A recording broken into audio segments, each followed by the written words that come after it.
Do you work or study? Well, I'm still a student. I have just completed my 10 plus 2 and I have plans for my further studies now. What is your major? Well, I'm a student of science and I have studied physics and chemistry in 10 plus 2 and I'm planning to continue my further study in the same stream. Why did you choose this subject or this major? To be very honest, I am interested in science right from childhood and I find it quite fascinating. In addition, science is one of the most practical and interesting subject to study at school. For that reason, I chose it as my major. What is the most difficult part of studying that subject? Undoubtedly, there are extremely difficult aspects associated with studying science. There are so many things that we have to understand at the same time. We have to memorize them. For example, the chemical formulas in chemistry, and there are many laws in physics which can be quite challenging for students. And these are the aspects that I find quite difficult.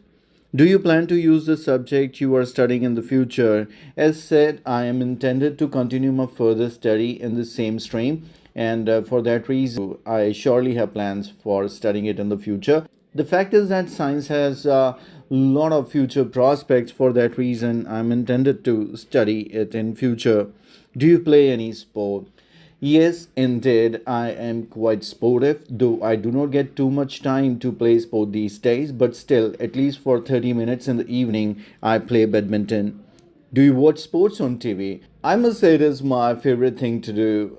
It is the best thing that entertains me. For that reason, whenever there is any live match going on, especially of cricket, football, I never miss it. What is the most popular sport in your country? Without any doubt, it is cricket because almost every Indian follow cricket, and we have a very solid cricket team, and that's the reason why it is the most popular game. Though other games are also gaining popularity in my country these days. How do people in your country stay fit?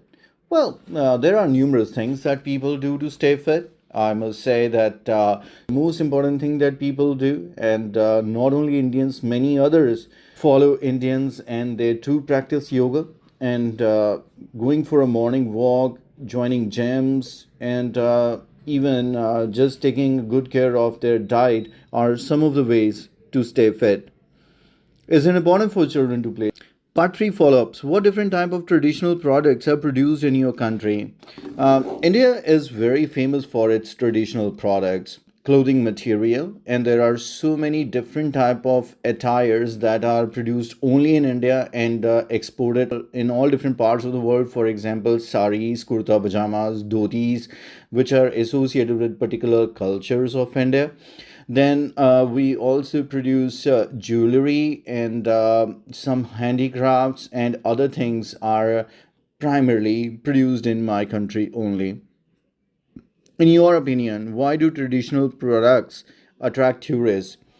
As far as I can understand, traditional products are very unique to a particular place and they are so hard to find at any other place. For example, you visit any shopping mall of the world, you would find almost similar products being sold. But when you visit a particular historical place, a monument, or a small city, you find the things that you do not find anywhere else. For that reason, tourists easily get attracted towards traditional products. Do you think there are benefits of traditional products to locals?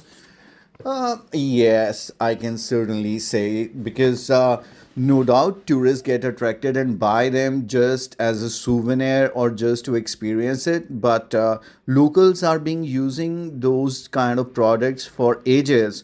At the same time, it has flourished as a industry today because many locals who are engaged in this business of producing such local goods and selling it, and it is helping in improving their economy. Do you think that government should help in the promotion of traditional products? Why not? It is the responsibility of the government because it is directly associated with promoting the tourism industry as well as the economy of the nation. So more these products are promoted, more these industries flourish. For example, when India promote India as a tourist destination in the form of Incredible India, lots of traditional products of India are also displayed during the advertisement.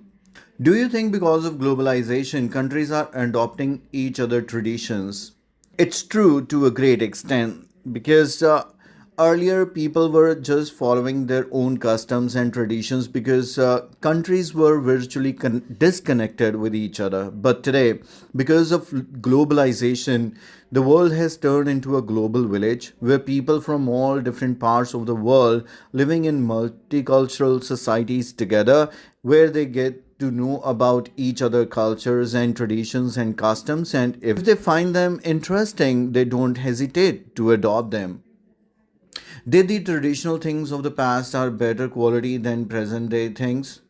I agree to a great extent, and I would like to take furniture as an example.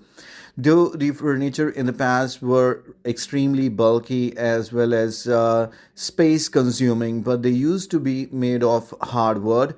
They used to be very tough, and even today, the antique furniture, almost 100 or 300 years old, is in very good quality. But today's furniture is kind of made of paper and very flimsy material. That's why it lacks the quality, though it has compact design and beautiful looks as compared to the traditional one. Do you think it is necessary to protect traditions? I completely agree because if we are not going to save our traditions, we are going to lose our culture as well as our identity, because traditions are something. That's the reason why people living in multicultural countries try to keep up their traditions so that others can recognize them according to their traditions and customs that they follow.